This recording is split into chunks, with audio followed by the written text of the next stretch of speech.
cloud was rolling back, and it was gray and dense. By the time he finished his job and gathered up his tools to go, the weather turned bitter cold and the snow began to blow.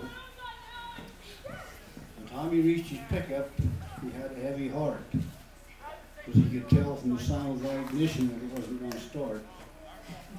So Jake done what we'd have done if we'd have been there. He bowed his balding head and sent it off to prayer. The second time he tried, he gently cursed his luck. And they found him 3 days later, frozen stiff in that old truck. Now Jake, he'd been around a lot and done a lot of roaming, and when he got to heaven, he was both pleased and surprised because it looked just like Wyoming. And all the angels there, his favorite was St. Peter. Well, I didn't really need this verse, but it helps with rhyme and meter. And all the angels, Jake and St. Peter, they sat down and talked for an hour or so, or an hour or two, or maybe it was 3. Nobody was keeping time, because in heaven time is free. I said, Jake to Pete, I'd like to know, does God really answer prayers? Because I needed him real bad the other day, and he just plain wasn't there.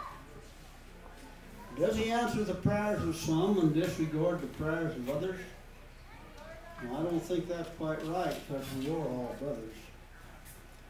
Does he have a quota?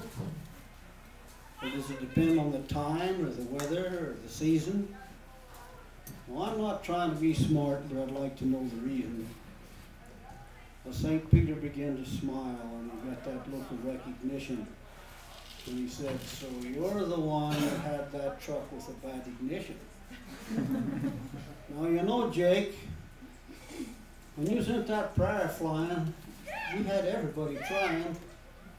We sent 1,000 angels to check the status of your file.